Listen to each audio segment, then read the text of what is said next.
Hey, Anne. Welcome to the Diary 101 podcast. I am your host, Akakandelwa Kandepwe, also known as Aka. One of my favorite things and what I have been working on actively for the past 6 months or more is communication. I know that this is one of the best ways to share my ideas, talk about my business, and as the year, we're half past the year, right? But as the year continues, I'm enjoying the fact that I am able to articulate myself better, and I'm also able to just share my ideas and work with the people that I'm manifesting about, and also in line with the vision for the 2026. So with that being said, today's guest is a communication coach, a vocal trainer, speaker, and published author who has dedicated her career to helping professionals find their voice and speak with clarity, courage, and confidence. Today's guest is Helen Von. Hi, Helen. Hi, Aka. Thanks so much for having me today. Thank you so much. I couldn't pronounce your last name, so I was like, okay. I can't pronounce your last name either, so we're the same. But it's Von Dadelszen. Von Dadelszen. Yes. Well done. Okay. Interesting. But you don't need to say it again. You don't need to say it again. That was the only time. So we're good. Yes. And I had my moment and I was like, okay. All right. I guess it's even good with my name. It's good to be able to admit, that you don't know and just say, I'm really sorry. Can you help me with your name? People don't mind. I think that's yeah. And they don't mind, but I have talked to over 100 people now on this podcast. And the possibility of me being able to pronounce the name is like 10%. Because my tongue is very heavy, right? Okay. And I'm always ashamed of that. Also, sometimes it takes me a while. Like I might read it correctly in my brain or in my mind. And when I say it out loud, I'm just like, So even with words, just not even names, like any word, sometimes it takes a while for my brain to catch up. Yeah, well, this is getting straight into communication. This is one thing that you can work on, right? I often work with people who are preparing for a big event, a big presentation or something. And I always say to them, you must rehearse out loud, because having things in your head and thinking them through is not the same. We need to get our lips and mouth around the different words. And sometimes it's there that we find that the turn of phrase we've chosen doesn't work, or we can't find the right way of explaining things. So, this is probably the first tip I can give you, Aka, is you can practice that, especially the introduction to your interviewees, is to maybe think about practicing, just taking 2 minutes before to warm up your voice and to practice how you want to say it, because then it won't be such a surprise when you actually do it live. Yeah, that makes a lot of sense. I think this is just on me. I don't practice a lot. Nobody does. It's not just on you, Aka. I mean, I tell people to practice all the time. Do I practice? Not as much as I should. So it's a very human thing. It feels awkward. It feels strange. It's boring and awkward, and it's not something that we do, but it can make a difference. My next recording, I'm definitely going to practice, because I do have the time. The first couple of lines. Yeah, like I could spare 5 minutes to just really just do my intro, and like I will give you feedback. Let me know. Yeah, I'll let you know. But we're already into the conversation, and it's very exciting. It's very exciting. How did you start working? How did you become a communication coach? Well, it wasn't sort of a goal for me at all. I fell into it almost by accident. So I think the passion in me was sparked very young as a child who did lots of theatre and singing and dancing and acting. And then as an adult, I started becoming interested in Toastmasters. And Toastmasters is an association all around the world where we work on our public speaking and our leadership skills. And beautiful clubs all around the world really supporting individual personal development. And so I got involved in that, oh gosh, more than 10 years ago now. And then when I was made redundant, I thought about what I really like to do, and it was public speaking. But it's not public speaking, me necessarily being on stage all the time. What I really like is helping others. And so this is how I slowly but surely developed my network and my techniques around supporting smart people, usually very, very smart people, getting the messages out to the world. And so it really matches with, I guess, something that I was almost born with, or I was exposed to very early in terms of being on the stage, thinking about the audience and this performance element with, almost 20 years of a career in different areas where I saw really smart people struggling to get the message across. And then understanding that I can help almost anyone if I see them present or speak. I can always find something that I can suggest that they do differently in order to help them grow those skills. Listening to you speak, one of my closest friends joined Toastmasters last year, and she's doing so great with her communication. Mm-hmm. She's part of the leadership now, so she is recruiting all of us. I had a very big pitch 2 weeks ago, and I feel like I didn't do so great when it came to articulating what the business was about and what the type of impact would have had. And I feel like that could be one of the reasons why I wasn't picked. So I told my friends, hey, I want to join Toastmasters. And they've been trying to get me joined for 2 years. Over 2 years now. And what's holding you back, Aka? What's holding you back? I'm very social, but the initial thought was, I just don't want to speak in front of people and do all these exercises, then get judged on it or given, not judged, but I get feedback on it and so on and so forth. It's just a perception, and literally it's just a me thing. All the communities I've gone to have been really great, and it's really also just a good network. Yeah. I like control, and I feel like that's the one part where control is an illusion, firstly, but it also just feels like that's the one part where I'm just like, oh my goodness, I have to do that, or I should do that. And every time I use words like have to and should, I shun away from doing that stuff. But then what has changed now is I do visualize the person I want to become, and I know that communication is key. I don't think I know, depending on how much I like it or not, I would probably do it for like a year or two and master that art and continue working and maybe not do it consistently. But yeah, like it's just been a me thing overall. But now I know that I need communication to achieve my goal, and my uncomfortability can't come in the way of the person I want to become. Yeah.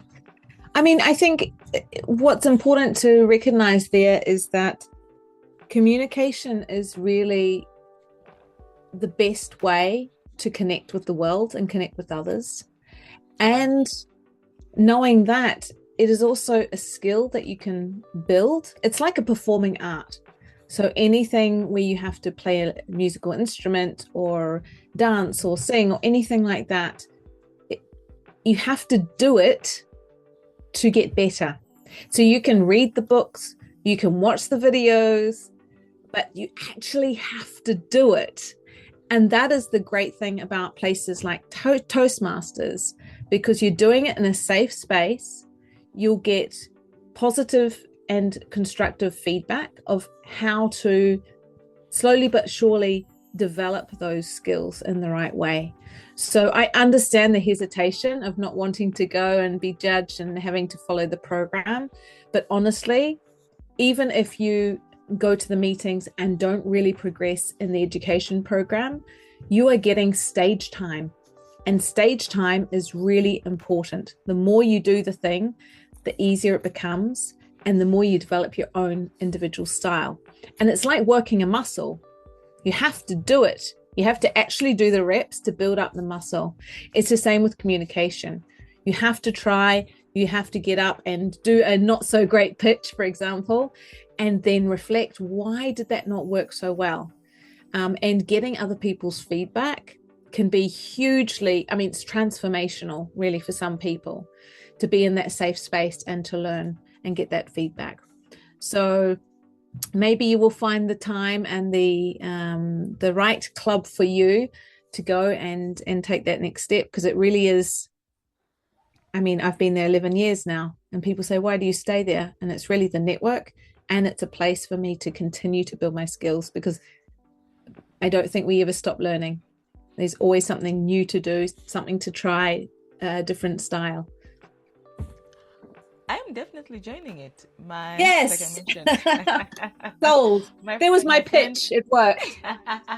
My friend was like, we're all joining Toastmasters. And I love my friend so much. We get to do a lot of stuff together. So that's also another time for me to hang out with my friends during the week. We all have work, we all have lives, but I'm just glad I can get to see my friends at any time. Not at any time, but specific periods, because we do certain things together. So no, I'm good. Like, I really need to learn how to speak better so I can pitch better and make money. So yes, you have the goals. What led to you joining theatre? So I come from a very theatrical family. In fact, you know, my mother is a very good singer, and I was probably on the stage while I was still in her stomach, to be honest. So it was really something that I was born into, and I'm one of 5 children, and it was just what we did. You know, there's some families that go out hiking or do other stuff. We went to the theatre. And so my holidays, we had amateur theatre shows in the holidays that we were performing in. My evenings were spent running from a ballet class to a drama class. So it was really, I wasn't attracted by it. It was kind of by circumstance that my mother loved it, and we were just exposed to that. And all of us, well, thanks to my mum, but also possibly my dad, were kind of gifted with good voices, good singing voices. And, you know, I remember being 4.5 years old and skipping around the house and had visions of being a ballerina. And so I started doing ballet. Now, I don't have the physique to be a ballerina at all, but I did do 14 years of dance. And so even if I don't dance so much anymore, having the understanding of placement on stage, that's huge. Or even the breathing that you need for that, that's played into my success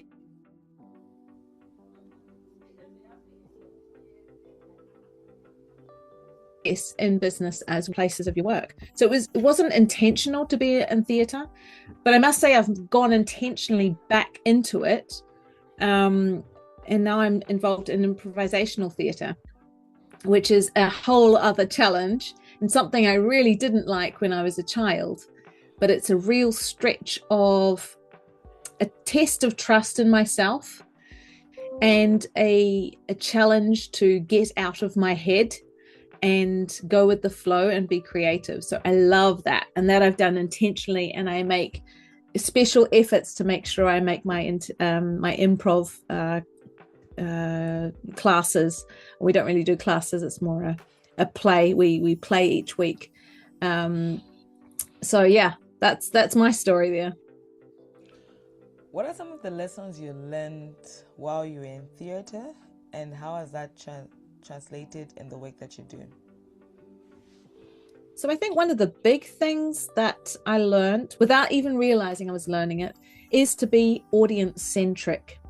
And what I mean by that is putting myself in the audience, in their shoes, and understanding that the communication that I'm doing, it's for them, right? It's not what I say, it's what they understand, what the audience receives. And that has been hugely beneficial for me, because if you approach any communication situation with an audience-centric mindset, one, it takes the spotlight off you and puts it on them. But two, it means that you are more likely to be engaging for them and to deliver something that the audience cares about and will do something with. So I'm not shoving my ideas into an audience that doesn't want it. It has to be relevant for them to feel something, so that then they do something. And I think I learned that very, very early when I was on the stage, even though I didn't realize this is how it would manifest in my life. But it's been very useful for me. And I'm always talking about the first step in any communication is understanding your audience. And then secondly, defining what you want that audience to think, feel, or do after the communication. I like that. You're really giving me a chance to think about when I do something for an audience that might be speaking, running a session, or just even my social media, is like, what's my objective, and how am I serving the people reading this, or how am I serving the people listening to that? That's very. I'm so now curious about your childhood. I know you live in Switzerland. Yes. And I think like that's such a beautiful country. I know that's such a beautiful country. I have friends there. What's like your favorite childhood memory growing up? I know theater is part of it, but what's one of your favorite childhood memory? So I do live in Switzerland, but I'm originally from New Zealand. Ooh. Another beautiful country, but I'm living now on the other side of the world, and I have for almost half my life now. So Switzerland is really a beautiful country, and I definitely call it home. I've got my Swiss passport. My children were born here. I run my business from here, and I really love being here. It's beautiful. It's safe. It's quite calm. Which really suits me. In terms of my New Zealand upbringing, do you know what, Aka? To be honest with you, I think I was a very anxious child. And that means that I find it hard to tap into those memories.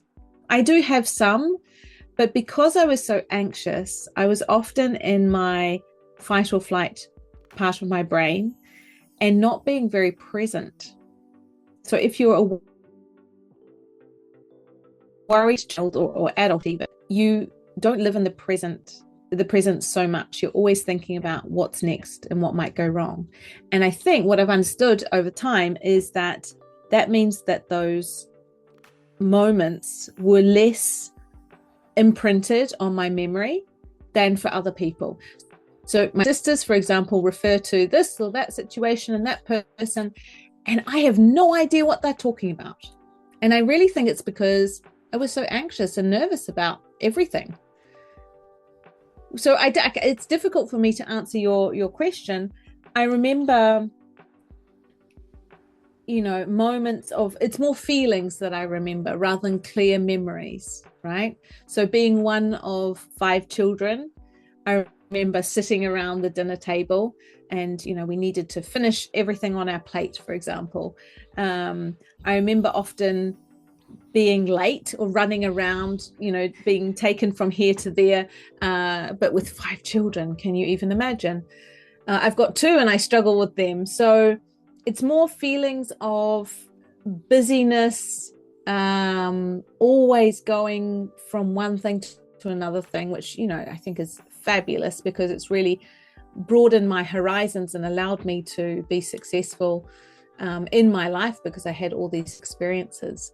But yeah, those are, I don't have really clear memories of like a film, if that makes sense. And I think it's really because I was so anxious as a child.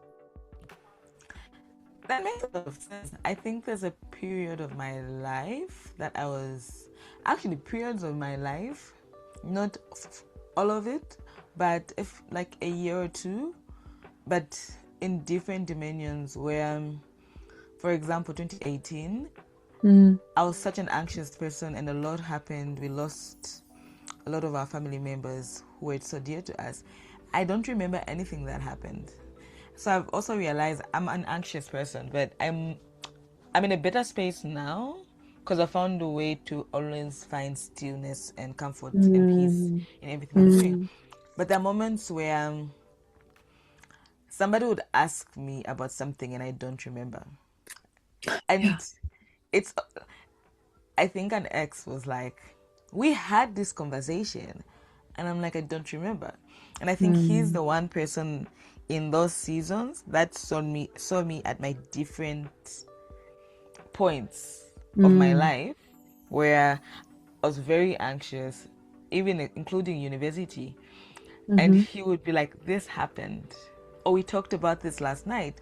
Or you said that. And I'm like, I don't remember. Yeah, but now I do. So I think I'm in a better space. So when you were talking about it, I was just like, oh, I actually relate. And the moments where certain things I just don't remember. And certain things, certain people, certain names I don't remember. And especially also my high school experience wasn't great and I was very anxious in that period. So I think about like a good 8 years of my life, but in very divided in different periods.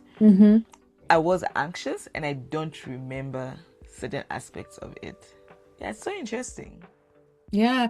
And this is, you know, I like to see the silver lining when I can, but this is why I now focus partly on helping people manage their nervous system, specifically with communications, so that they can be more present and connect with their audience and get their message out there. Because as humans, we can go into these sort of panic spirals and it switches off our creative and our logical brain. And then the communication is really, really difficult. And so this is why I've learned through what I've done and the research that I've done, lots of reading and things, to find techniques to help people calm their nervous system so that they can be more effective in their communication and be present and not in this fight or flight situation, which means that we're not truly there and in the moment. How do you do it? If, for example, we could use me as a guinea pig in this conversation, obviously. But so if it was with me, what are some of the tips or a walkthrough that we could do that can be practical that I can use? A couple of different things. The first one starts with breathing. And I always say that sounds a bit silly and basic because everyone knows how to breathe. Yes. But taking control of your breathing sends signals to your brain that you are safe. And so that is the easiest, cheapest, quickest way of taking control of your nervous system. And there are different techniques. The one that I particularly like is the physiological sigh. So maybe I can describe that for you and we can do it together. Okay. You breathe through your nose, just normally. Breathe in, then you pause, then you sniff up. So you're really full. You pause again, and then you sigh all the way out, a long sigh.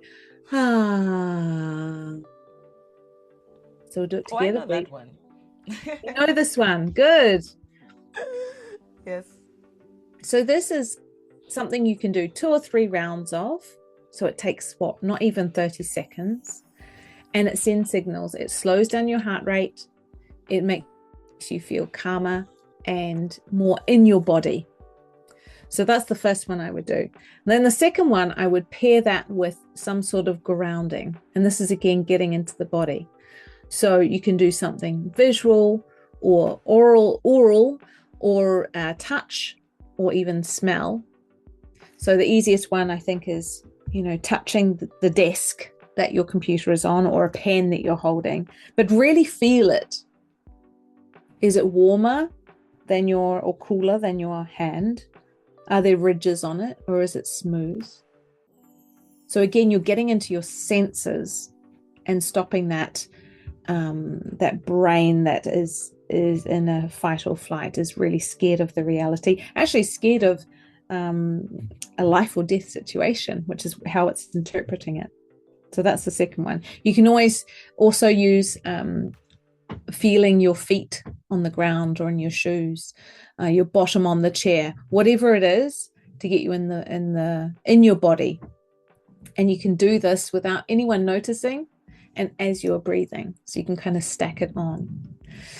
And then the final piece takes a little bit more work, I would say, is harder to do in the moment. But I'll mention it here because I think it's really interesting to start catching those thoughts that you're having. And it was interesting, Aka, that you mentioned that you're trying not to follow the should messages that you're getting, oh, I should be doing this, I should be doing that. There's a lot of chatter happening in your head all the time.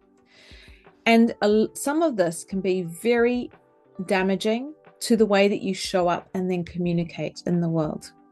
So what I'm saying here is start listening for the negative thought patterns that you have.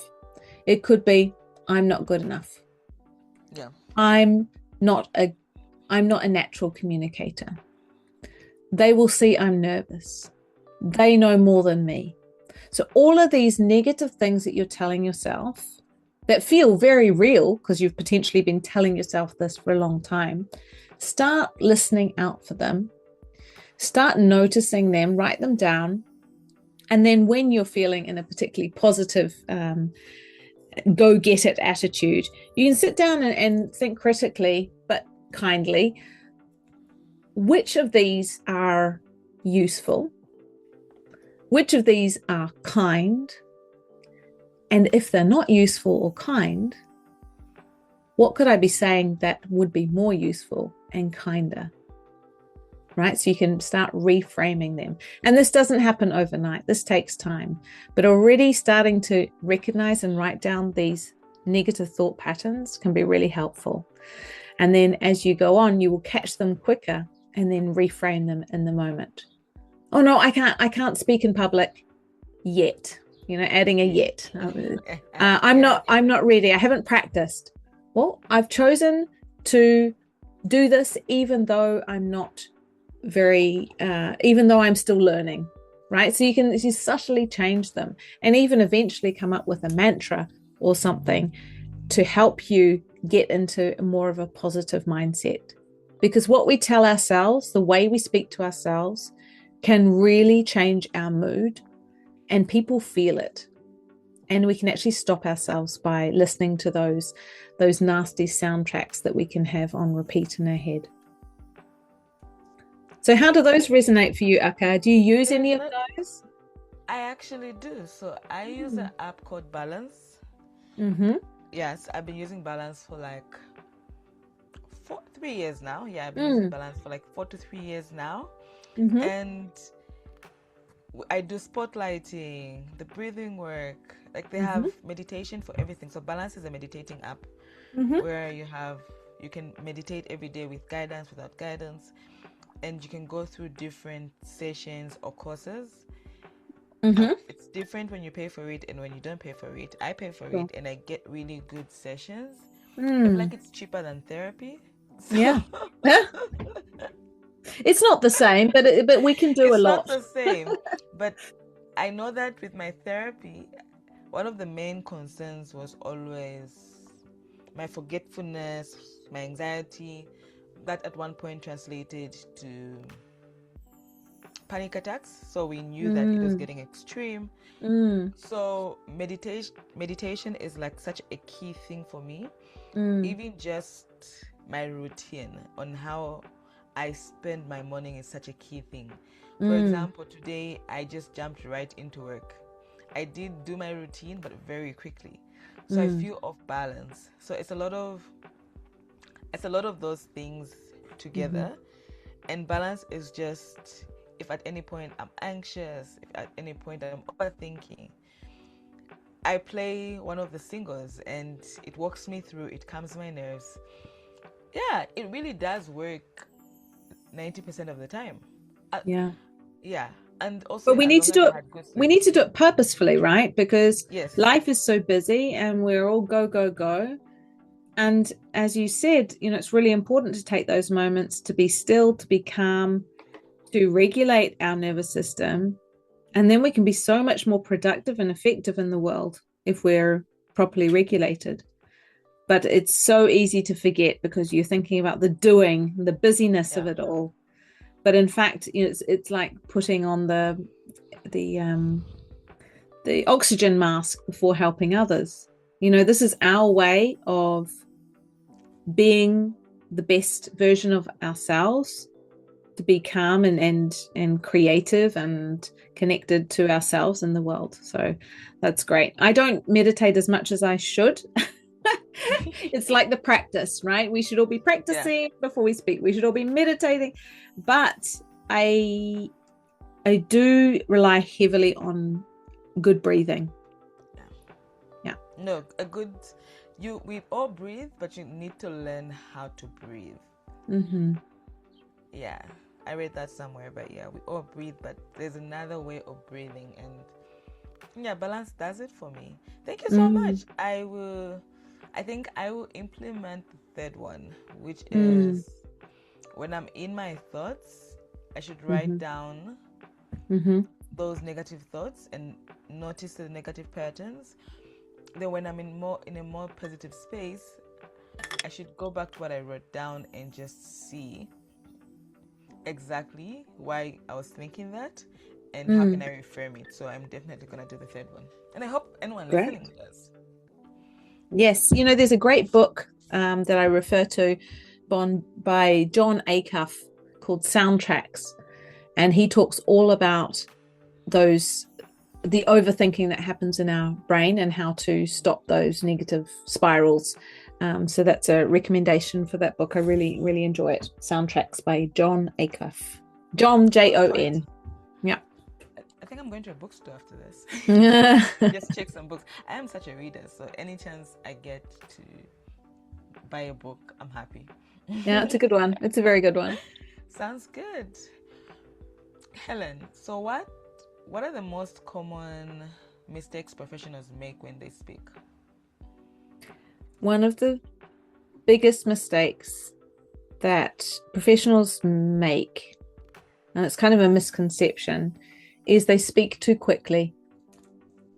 So for some reason, we think that if we speak quickly, people will take us more seriously, think we're more competent. But in fact, if we manage to slow down even 10%, we leave more space for the audience to follow us. We give ourselves space to gather our thoughts and create sentences that make more sense and have more impact. So I would say definitely speaking too quickly. Have you come across that? I speak too quickly. So do I. I have a post-it on my screen right now that says slow, because especially for this kind of interview, I get so excited, and I know that my accent is different, and I know your audience is quite international as well. And we're not doing ourselves any favors by speaking too quickly. The opposite, people will feel overwhelmed and not even grasp the messages that we have to share. So yes, we all need to slow down. What technique can you share with somebody like me that speaks too quickly to how I can slow down? Like, apart from saying slow down, is there a technique I could use? Yeah, so the main thing to realize is that communication is a habit. And so, like with any habit, you need to recognize what's not working and practice a better version. Okay, so yes, you just simply need to slow down. But there are two other techniques that I find work really well, rather than just saying slow down. The first one is to elongate the vowels. So when we're speaking very quickly, we cut out vowels very short. Okay, and we might spit out the consonants, but the vowels are almost swallowed. But if we speak with a longer vowel, then naturally the speed slows down. So that's one you can try. And the other one is simply to pause more often. So it's actually, you can speak quickly and not really, but you can sound like you're slower because you have bigger pauses. Right, so now I'm speaking kind of quickly and I'm not having many pauses, and I keep going, and then I've got this point to do and that point to do, and then I think of this and that and the other thing. In that moment, you don't have time to make the connections in your own brain, to understand, to absorb, to explore the ideas that I'm throwing at you relentlessly. But if I do the same, but I pause between my sentences, in those pauses, that gives your listener, your audience, time to reflect themselves and make those connections. And the added benefit is that when you're pausing, it gives you time to breathe, which is very important for a good, clear, controlled voice, and a regulated nervous system, as we just talked about. And it also gives your audience that time to think about whatever's happening in their head. And it gives you a chance to better formulate your next sentence. And the final benefit for the pause is that you start eliminating filler words. So filler words you might have heard if you've been to a Toastmasters meeting. Yeah. We often have an R counter. Yeah. Okay. Like an So the R counter is counting all of the filler words that the speakers are making during the meeting, and then they report back at the end. And it's not a blame and shame exercise of saying, oh, Helen said 13 so's during her speech. It's not that. It's actually, it tunes your ear to listen out for them. And what I find is if you are pausing effectively, then and staying silent, then you are less likely to add an like, so, which are non-words and which diminish your message and make you sound less competent. So a lot in there, Aka. Yes, a lot. And yeah. If that makes any sense. But I do like the feedback, and I try to remember that certain moments, I just know that with my public speaking, I just tend to practice more and talk slow. Yeah. Like I really need to and practice. It's not about talking slow all the time. You will have heard of vocal variety, and the variety is the key. So sometimes you can speak quickly and you can sound really engaging and exciting, and the audience can follow you and their heart rate will also go up. And then you slow down. So the slowing down highlights the message, emphasizes what you're saying. But then you can speak quicker to engage people and sound excited, and then slow down. So it's the variety in the pace that makes you an engaging speaker. What inspired you to write Courageous Action? I I am not the sort of person who always dreamed of writing a book. I knew that it could be useful and that I probably had enough material to create a book, but I hesitated for a while because I couldn't find the right angle. And so I read lots of books on confidence and good speaking, and then I don't remember if I woke up and thought, oh, this is the angle. The point of the book and the reason I wrote it was the understanding that you can't wait to feel confident. You must act. And it's in the action that you build your competence and eventually confidence. And the book is really a resource for my clients to help them on the path towards feeling and speaking more confidently. And it's a very practical book.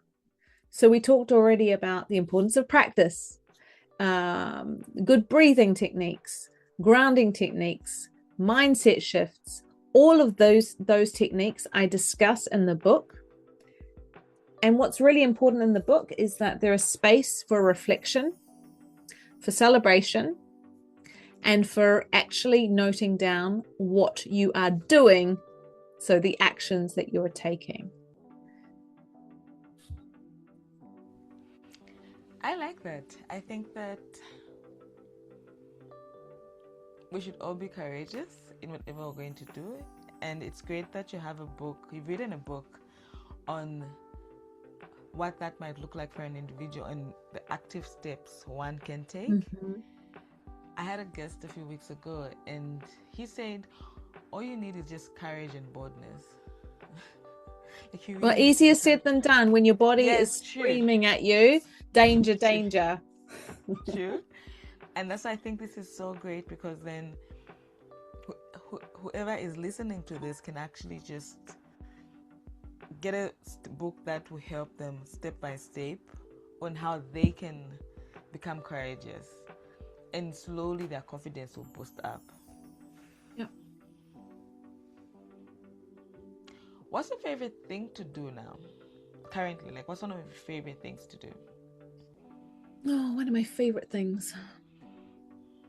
Well, this morning I went for a swim outside in the pool. That was fabulous. I love doing that. It really wakes me up in the morning. It's my form of meditation, maybe, is a swim in the pool. But what I really love at the moment is, which really stretches me, is the improvisational theatre. Doing improv. So this is like the ultimate challenge, I think, for getting out of your head and being creative, not overthinking. It's where you are thrown on a stage with a prompt, maybe another person or two, and you have to create something that somehow makes sense.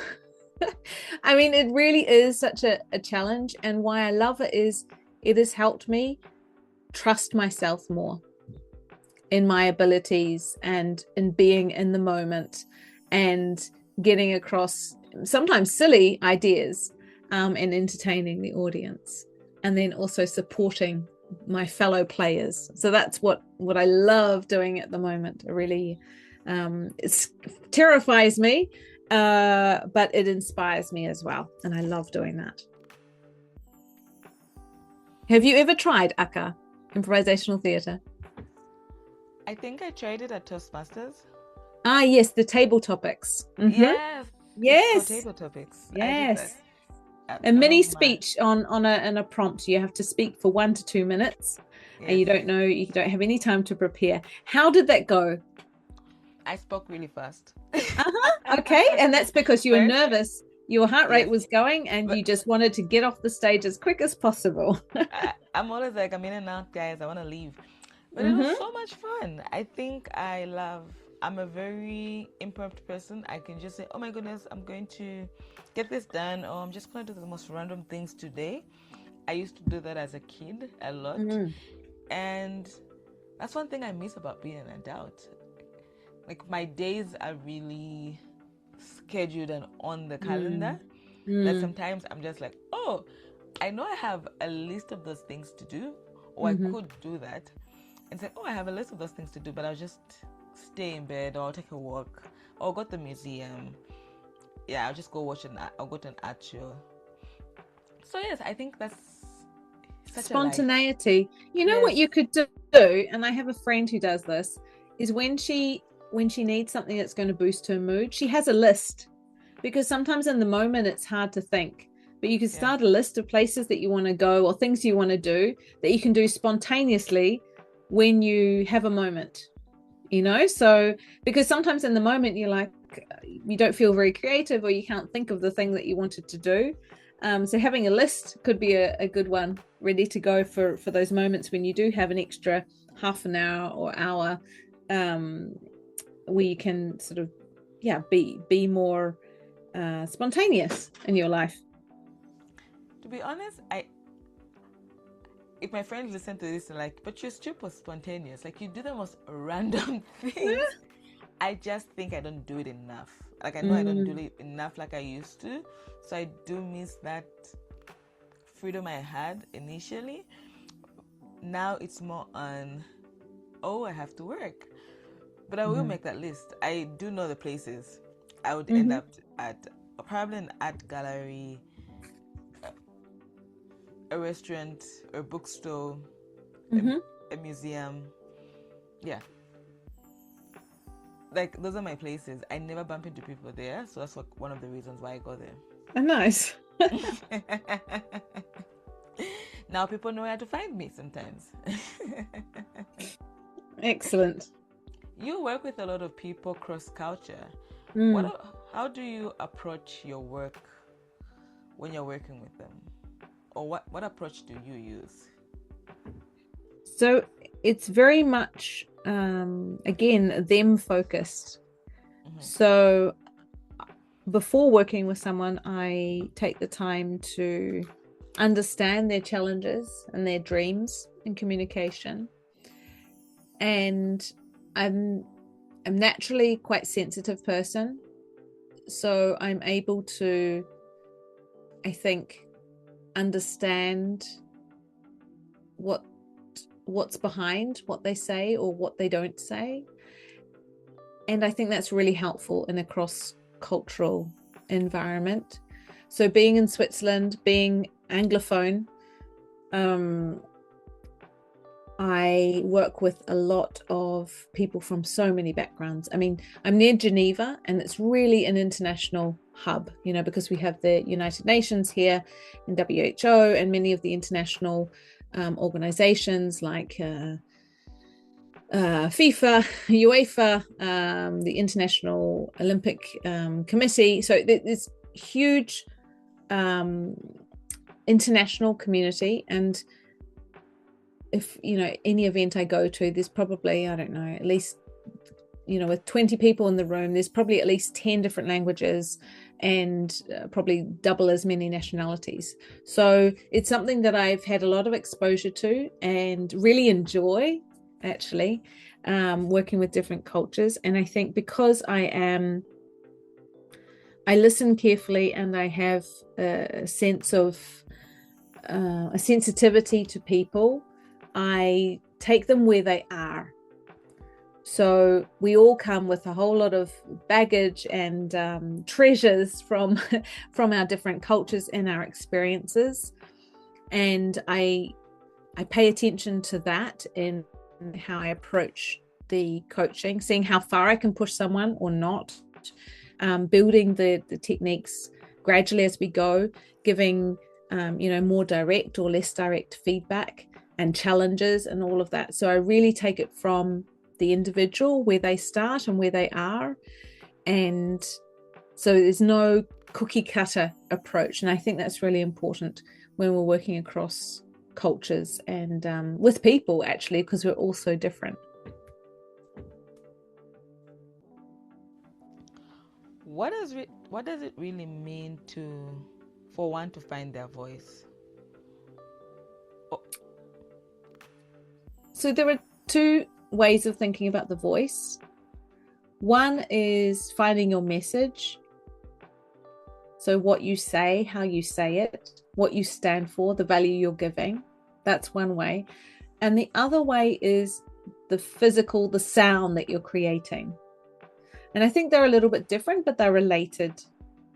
So finding your value, I usually get people to think about how they want others to perceive them. So it might be warm or engaging, inspiring, these sort of words. And then you can work towards that, finding the words that will support that and the way of explaining something or getting your message across that is aligned with that intention of being warm, professional, engaging, inspiring, whatever it is. And then there's the voice. So the voice is an instrument that many of us have never learned to play very well. Many of us don't like our voices, and we say, oh, well, I don't like my voice. I don't have a good voice, and that's all. I stop there. But in fact, as I said before, communication is habits, and you can actually develop your voice. It takes quite a lot of effort, but there are ways of lowering your voice. For example, if you speak very high in a pitch like this, or very, very low, and it's difficult, you don't want to sound like that, or it's breaking the communication. There are ways of developing your pitch in a different way. There's also ways of developing the roundness of your sound and the resonance of your sound through good breathing techniques. And also simple things of, breaking the monotony in your voice. So using more pitch variation and melody when you speak. And as we spoke about, the speed, how quickly or slowly you speak. So finding your voice in terms of how you sound, how you communicate. Again, you can use the intention that I talked about before, the warmth, the engaging, inspiring, and think, okay, how would a warm voice sound? So a warm voice is definitely slower because they're very sensitive to who they're speaking to and they give space. A warm voice is also not very squeaky or difficult to hear. A warm voice has some melody in it, so a movement in the pitch. And a warm voice also has possibly more air escaping when they speak, right? You can imagine a yoga teacher, and we're going to lie down now. Just close your eyes. Okay, so that's I'm going extreme, but that's kind of a calming, warm voice. If you want to be more engaging, what does that mean? Well, again, it's not going to be monotone. You're not going to speak like this on the same pitch all the time if you want to be engaging. Engaging thinks carefully about what words to emphasize, uses pitch variation, uses speed variation to get the audience on board. So the key is to define your unique intention of how you want to sound to the world.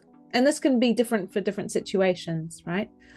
And then thinking about the messaging, the language you use, the packaging of the speech or the presentation, the meeting, in a way that aligns with that. And then developing a voice that is also aligned with that, so that there is a congruence and that people feel your warmth or your engagingness through not only the words you say, but how you produce the sound in your voice. I've loved listening to you speak about the variations and how you're actively speaking about them and doing them. And then deciding, oh, where am I? Don't think I pay attention to my variations, but it's been such a calming experience. It doesn't matter if we're talking about the warm voice or the engaging one. My brain now has just been actively listening and deciding which one is which. And I think that now I know, like, oh, that person uses that type of voice or variation of voices. And yeah, it's really such a joy, because now I'm like, okay, what voice should I use when I'm speaking, and what voice should I use for the podcast? What voice should I use when I'm running a session? What voice should I use when I'm just engaging? Yeah, but I also think it varies, because when I see my friends, I'm always excited on the podcast. One of my favorite things, like, so you get my engaging pitch, like my engaging voice, but then I'm also excited when I see my friends. Like, but when I'm at an event, I have such a warm collective. Really has to do with the environment. So interesting. But when I'm with my friends, I'm like, hi. That's the thing. It's natural, but unfortunately, sometimes we dull our voices and we sort of cage the way that we speak into something which is more restricted in a way. And so just realizing that you have control and that people do feel the difference, that gives you power, because now you don't need any special techniques, but you can just think, okay, I want to be warm. I'm going to slow down and give more space. And then when I'm engaging, maybe that's my natural way of doing it, and allow your voice to have more variation. What advice would you have for a young person on building courage and confidence? I have to quote Nike. Just do it. Do it. Yeah. So it comes back to, the name of my book, Courageous Action. Yeah. You cannot sit in your home safe and warm and wait to suddenly feel confident. You have to get out there and do it. And you don't have to get out there and suddenly do something that's way beyond your expertise or your experience. It's little steps. So think about, what is that one small action I can take today that will help me on my path towards my goals? It might be connecting with someone on LinkedIn, saying, I've been following you for a while. I really like your content. That's it. It could be making that phone call to organize a coffee date or a lunch with someone who you admire or who's working in a career that you aspire to work in, for example. It could be, posting your ideas on a social media platform, or even sharing your aspirations with a friend or family member. Right? So it's in the action where you're going to feel eventually more confident. And the other thing I would say is, when you do that action, celebrate, even if it's little, because as humans, we are taken by the negativity bias. We're constantly looking out for danger and the bad things. And we're more likely to remember those negative things than the positive. And that's why we need to shine a brighter light on the good stuff that we're doing, even if it's small. And that will create a better, environment for you to take more action, as you'll feel more positive about it and see the impact of your actions. I like that advice. Helen, I'd like to give you an opportunity to ask me a question. Yes, Aka. Which question? I've been waiting for this. Wow. Okay. Now I'm excited. Thinking back on your pitch that you did a few weeks ago that didn't go so well, can you identify one thing that you can do differently next time that will make it go better? Not letting external factors put me off balance. Like preparing so well that if something isn't going well or something didn't go as planned from the organizer's side, I am still good and I can still pitch. I was ready like a 6, but something that we thought was going to happen didn't, and that threw me off balance. And I'm an anxious person, right? So I'm already nervous. So if with the information I have, I'm already nervous, anything can throw me off balance. So I think for me, it's just preparing and doing so well that even if it doesn't go as planned, I'm not thrown off balance. Yeah, I love that. So we've talked about preparing already, and I think that's really important. And what I would just challenge you to do is be very clear on what you want the audience to think, feel, or do after your pitch. So that even though instead of, 10-minute pitch, you have 2 minutes, you've got that really clear in your head. Even if the projector doesn't work and you wanted to have some slides, you still can keep to the core element of the pitch, which is to make the audience think, feel, or do something. Does that help? Yeah, it does. What do I want the audience to think, feel, and do after the pitch? Got it. Yeah. Excellent. I look forward to hearing about your next pitch and getting a 7 or an 8 or 9? 9. 9. Let's aim for a 9. Can never be too ready, but yeah, a 9. So if I'm thrown off balance, I go back to a 7. So which is too good. But you also know what to do if you're thrown off balance, right? Yes. Get back into the breathing, get back into the body. Yes. Excellent. Helen, it's been such a pleasure hosting you. I have loved it. This was such a calming conversation. I am such a bundle of energy, and it felt so good to just have a conversation with somebody who can actually calm the space and regulate it. It's one of my favorite things on the podcast is all of you do this all the time. And I'm like, oh my goodness, that was so nice. Mm-hmm. Well, it's really been a pleasure for me, Aka. Thank you so much for the opportunity. My last question for you is, what do you look forward to? What do I look forward to?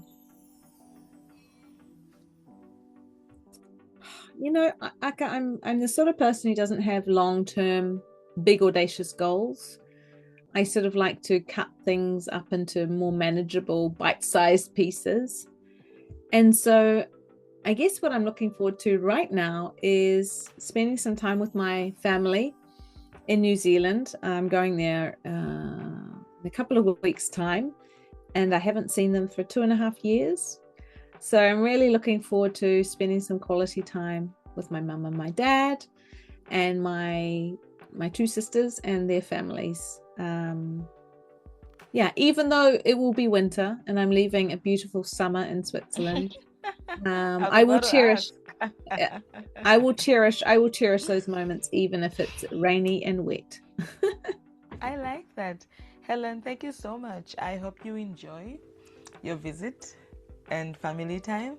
It's been such a pleasure hosting you. I think this was such a refreshing conversation. I've had a few communication conversations based on communications and just relating. And I have to admit, all conversations are so different. And this is one of my favorites because anything that talks about nervous system and calming just relates to me directly because I know that, that sounds like me. So thank you so much. And I hope anyone that's listening takes something away from this and they follow your book, your work, buy your book, and just enjoy. So thank you so much, Helen. Thank you so much, Aka, and have a wonderful day. Thank you. And for everybody listening, bye for now.